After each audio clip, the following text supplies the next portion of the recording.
Hey everybody. People often ask me what I mean by choice. Since it's such a central aspect of Lightyear, I want to just take a moment to break it down and to illuminate some of the things that might be a question in your mind. So conventionally, the way that I was raised and the way most people think about choice is that you make a choice between something and something. You make a choice between German chocolate cake and cherry pie. What I've come to learn is that is a limited view of choice.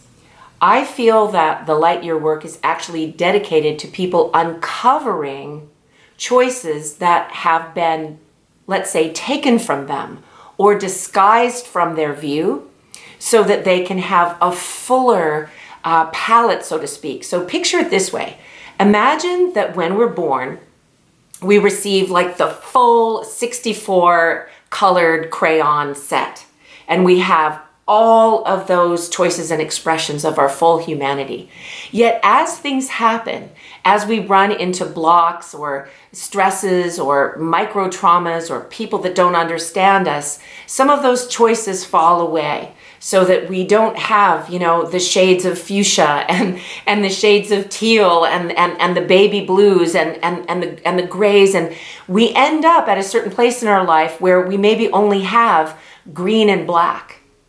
And we still think, well, I have a choice. I have these choices. Yet we've lost many other choices.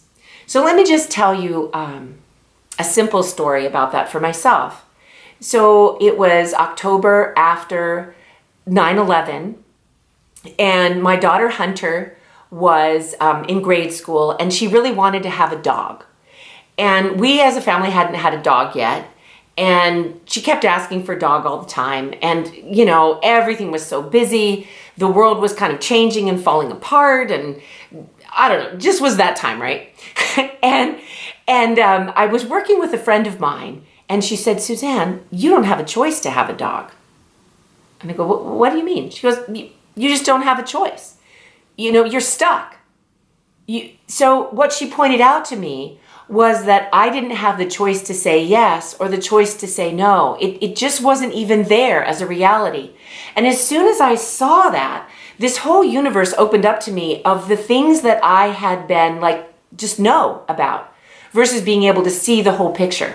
So that might seem really small, but of course you can tell how the story ended up. We did get a dog and it was quite great. But so what you'll see about this thing about choice is that when we go through the personal legacy process and you learn about above and below the line of choice and you start to see the incorrect beliefs, all of that work, you guys, is designed so that you can recover choices that you accidentally left behind or someone took from you when you were younger. Most of Lightyear is about unlearning. Okay, another example of that. There was a young woman that I was talking with through the Lightyear digital hub on Zoom, and she said, yeah, I used to have this belief that I'm not a leader. I'm shy. So that meant that she wasn't able to take the choice to ask for the promotion to be the leader of her team or the leader of her store or the leader of her region. And as soon as she saw that was simply a belief and not the truth, the choice to be a leader of people opened up for her. So it's like she got back all these other crayons. So to summarize what I am sharing with you, what I mean by choice is it's not just simply choosing between one thing or another thing. It's to be able to uncover the entire range of possibility that is your birthright and to learn how to exercise that, to deliver yourself from any blocks, to be able to have it for yourself, for your family, for your country, for your planet, for your company. And that's really what Lightyear is here to do, is to restore authentic choice in all of its dimensions and all of its realms. Thank you for listening.